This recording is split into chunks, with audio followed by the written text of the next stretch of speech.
Shalom, salam berkat dari kami untuk pendengar sekalian.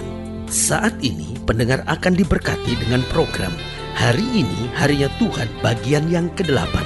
Sebuah program rohani tentang doktrin Alkitab yang menolong kita untuk semakin tertanam dalam kebenaran firman dan bertumbuh dalam kemuliaan. Bersama hambanya, Pendeta Gilbert Lumwendo, STH.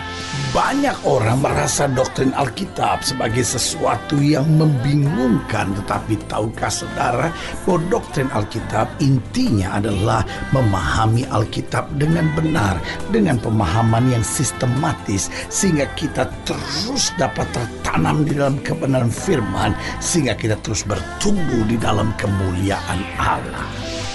Buka hati saudara sekalian untuk menerima berkat-berkat firman-Nya hari ini. Kebijaksanaan dalam kehidupan ini akan sangat menentukan masa depan. Karena saya pelajari bahwa orang-orang yang bijaksana, yang pertama, dapat keluar dari pergumulannya. Berarti kita harus jelas di sini bahwa orang-orang bijaksana bukan berarti dia nggak punya masalah, bukan berarti dia nggak menghadapi persoalan, bukan berarti dia tidak menghadapi pergumulan, bahkan bukan berarti dia tidak menghadapi pergumulan yang berat. Dia tetap menghadapi pergumulan. Orang-orang yang bijaksana tetap menghadapi persoalan. Orang-orang bijaksana tetap menghadapi tantangan-tantangan dalam hidupnya. Tetapi orang-orang bijaksana dapat keluar sebagai pemenang dalam tiap-tiap pergumulan kehidupannya. Karena orang-orang bijaksana tidak mengandalkan kekuatannya sendiri. Orang-orang bijaksana tidak cepat putus asa. Tetapi orang-orang bijaksana akan berjuang terus mengandalkan hikmat Tuhan dan melihat kemuliaan Tuhan dinyatakan. Haleluya. Yang kedua, mengapa orang-orang bijaksana sangat melihat hari depan yang penuh harapan? Karena yang kedua, saya pelajari orang-orang bijaksana dapat berdamai dengan semua orang. Karena itu kebijaksanaan sangat menentukan kehidupan masa depan seseorang. Orang-orang bijaksana tidak mencari musuh.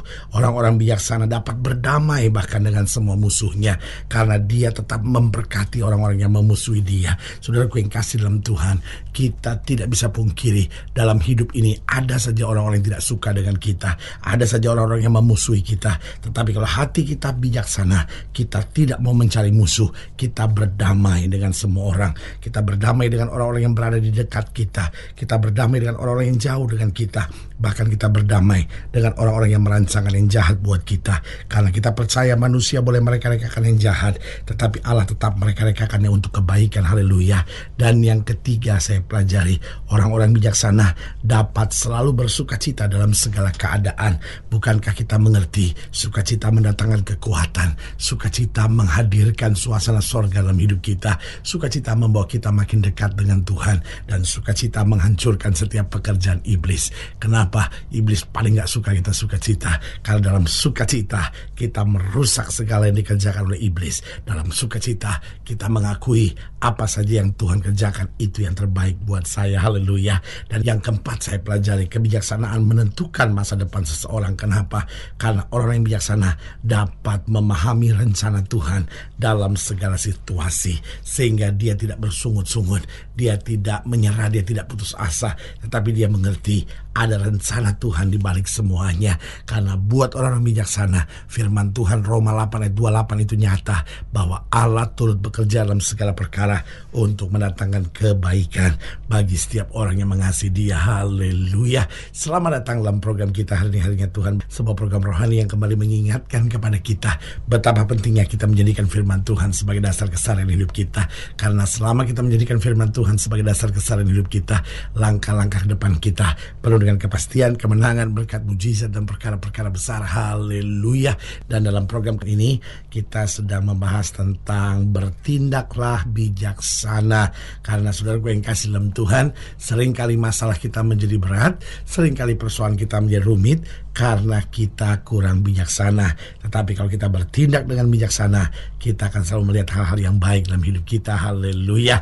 Nah, saudaraku yang kasih dalam Tuhan, dalam pembahasan tentang bertindaklah bijaksana, kita mau sama-sama belajar dari 1 Raja-Raja pasal 2. 1 Raja-Raja pasal 2 ayat yang pertama sampai ayat yang ke-12. 1 Raja-Raja pasal 2 ayat yang pertama sampai ayat yang ke-12. Itu akan kita pelajari hari ini di bawah judul perikop pesan Daud yang terakhir sebelum meninggal. 1 Raja-Raja pasal 2 ayat 1 sampai ayat yang ke-12. Demikianlah firman Tuhan. Ketika saat kematian Daud mendekat, ia berpesan kepada Salomo anaknya, "Aku ini akan menempuh jalan segala yang fana, maka kuatkanlah hatimu dan berlakulah seperti laki-laki.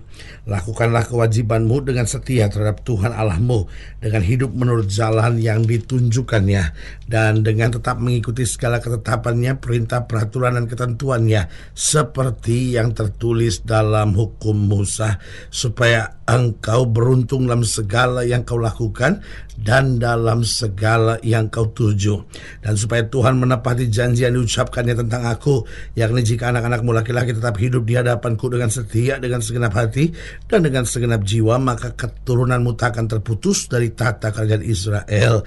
Dan lagi engkau pun mengetahui apa yang dilakukan kepadaku oleh Yoab, anak Seruya, apa yang dilakukannya kepada kedua panglima Israel, yakni Abner bin Ner dan Amasa bin Yeter. Ia membunuh mereka dan menumpahkan darah dalam segala damai, seakan-akan ada perang, sehingga sabuk pinggangnya dan kasut kakinya berlumuran darah. Maka bertindaklah dengan bijaksana." Perhatikan nasihat Daud kepada Salomo, bertindaklah dengan bijaksana, dan janganlah biarkan yang ubanan itu turun dengan selamat ke dalam dunia orang mati. Tetapi kepada anak-anak Barzilai orang Gilead itu haruslah kau tunjukkan kemurahan hati. Biarlah mereka termasuk golongan yang mendapat makanan dari mejamu, sebab mereka pun menunjukkan kesetiaannya dengan menyambut aku pada waktu aku melarikan diri dari depan kakakmu Absalom. Juga masih ada padamu Simei bin Gera orang Benyamin dari Bahurim. Dialah yang mengutuki aku dengan kutuk yang kejam pada waktu aku pergi ke Mahanaim. Tetapi kemudian ia datang menyongsong aku di sungai Yordan, dan aku telah bersumpah kepadanya demi Tuhan, takkan kubunuh engkau dengan pedang. Sekarang janganlah bebaskan dia dari hukuman, sebab engkau seorang yang bijaksana dan tahu apa yang harus kau lakukan kepadanya untuk membuat yang ubanan itu turun dengan berdarah ke dalam dunia orang mati." Kemudian Daud mendapat perhentian bersama-sama nenek moyangnya, dan ia dikuburkan di kota Daud. Dan Daud memerintah orang Israel selama 40 tahun di Hebron. Ia memerintah 7 tahun, dan di Yerusalem ia memerintah 33 tahun. Salomo duduk di atas tahta Daud ayahnya, dan kerajaannya sangat kokoh. Kenapa kerajaannya sangat kokoh? Karena dia ikuti nasihat ayahnya, bertindaklah bijaksana. Nah, saudaraku yang kasih dalam Tuhan, indah sekali mendengar kalimat itu, bertindaklah bijaksana. Dan saya percaya setiap kita punya kerinduan, Tuhan, saya mau bijaksana. Kalau saya pemimpin, saya harus jadi pemimpin yang bijaksana. Kalau saya seorang pedagang, saya harus jadi pedagang yang bijaksana. Kalau saya seorang bisnismen, saya harus jadi bisnismen yang bijaksana. Kalau saya suami, saya harus jadi suami yang bijaksana. Kalau saya istri, saya harus jadi istri yang bijaksana. Saudaraku, kita semua rindu menjadi orang-orang yang bijaksana. Tetapi pertanyaannya, bagaimana kita dapat hidup bijaksana? Ini yang sangat penting. Saya pelajari ada beberapa langkah supaya kita dapat hidup bijaksana. Yang pertama, kita harus hidup takut akan Tuhan. Saudaraku yang kasih dalam Tuhan, takut akan Tuhan adalah permulaan kebijaksanaan. Artinya kalau di hati kita takut akan Tuhan, maka di langkah-langkah kita ada kebijaksanaan. Kalau di hati kita ada takut akan Tuhan, maka di segala pikiran kita ada kebijaksanaan. Kalau di hati kita ada takut akan Tuhan, maka di setiap perkataan dan keputusan kita selalu ada kebijaksanaan. Berarti yang pertama, bagaimana kita dapat hidup bijaksana? Milikilah hati yang takut akan Tuhan. Yang kedua, saya pelajari bagaimana kita dapat hidup bijaksana. Kita harus senantiasa dekat dengan firman. Saudaraku yang kasih dalam Tuhan, bukankah firman Tuhan adalah buku kebijaksanaan? Bukankah firman Tuhan adalah mata air kebijaksanaan? Saudaraku yang kasih dalam Tuhan, kita nggak bisa bijaksana hanya karena sekedar kepintaran. Kita nggak bisa bijaksana hanya sekedar dengan pengalaman. Tetapi buat saya kebijaksanaan datang kalau kita bergaul akrab dengan firman. Bangun pagi kita baca firman, kita renungkan firman, kita nyanyikan pujian-pujian yang berisi dan mengandung firman Tuhan. Lalu setiap langkah yang kita mau ambil, kita pikirkan firman Tuhan terlebih dahulu. Apa maksud Tuhan, apa rencana Tuhan, kira-kira apa yang sesuai dengan firman Tuhan. Ketika kita jadikan firman Tuhan bagian yang tak terpisahkan dalam hidup kita, maka yang terjadi adalah kita hidup dalam kebijaksanaan. Jangan jauh dari firman Tuhan, tetapi hidup selalu dalam firman Tuhan. Walaupun hari kita hanya baca satu ayat, renungkan, hafalkan, ucapkan lagi, lalu biarkan itu menguasai hati dan pikiran kita. Saya percaya kebijaksanaan akan senantiasa menyertai kita. Haleluya. Yang ketiga, bagaimana kita dapat hidup bijaksana? Bergaulah dengan benar. Tahukah saudara, pergaulan yang buruk menghancurkan kebiasaan yang baik. Kita meskipun mengasihi Tuhan, tapi kalau pergaulan kita buruk, maka apa yang terjadi? Kita jauh dari kebijaksanaan. Karena kebijaksanaan juga dipengaruhi dengan apa yang biasa kita dengar, apa yang biasa kita katakan, apa yang biasa kita kerjakan. Itu akan mempengaruhi kebijaksanaan kita.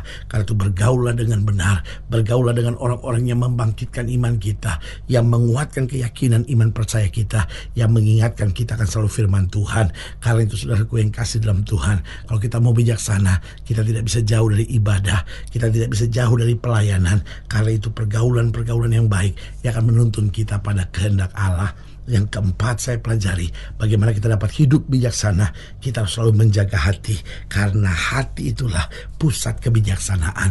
Kalau hati kita tidak ada iri, tidak ada benci, tidak ada dengki, tidak ada kedendaman, maka kita jaga terus hati kita, supaya di hati kita mengalir kasih, di hati kita mengalir ketulusan, di hati kita mengalir sukacita, di hati kita mengalir kebenaran.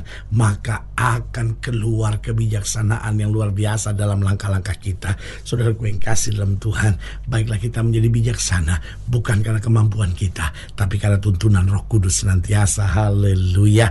Nah, saudara yang kasih dalam Tuhan, jika selagi dilayani lebih jauh, hubungi kami melalui telepon, hubungi kami melalui surat, kunjungi website kami, karena kami ada untuk membawa Bapak Ibu sudah senantiasa lebih dekat pada Tuhan dan mengalami kasih kuasa mujizat yang luar biasa. Haleluya. Secara khusus melalui program ini juga saya mau berdoa buat setiap saudara yang sakit, setiap saudara yang berbeban berat, karena saya percaya bahwa bagi Allah tidak ada perkara yang mustahil. Nah, saudara-saudara yang ingin didoakan secara khusus, boleh taruh tangan kanan saudara di dada, dan kita akan berdoa. Mari kita berdoa. Bapa, dalam nama Yesus, hamba doa buat yang sakit, hamba doa buat yang berbeban berat, hamba doa untuk setiap mereka sedang menghadapi masa-masa yang sukar, karena hamba percaya bahwa bagi Allah tidak ada perkara yang mustahil.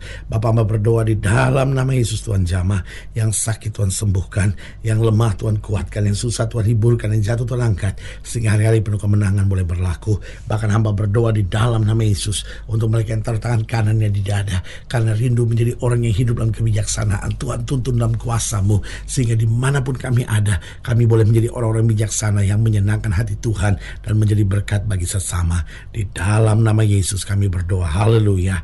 Amin. Saudara yang kasih dalam Tuhan, kita sudah berdoa. Ingat, Allah tidak pernah lalai menepati janjinya. Inilah saatnya buat kita untuk bangkit, bersemangat, bersukacita dalam menghadapi segala perkara. Karena kita tahu Yesus hidup, Yesus berkuasa, dan selalu menyediakan yang terbaik buat anak-anaknya. Doa saya menyertai saudara. Sampai berjumpa pada program berikut, dan jangan lupa, jadikan hari ini harinya Tuhan. Haleluya.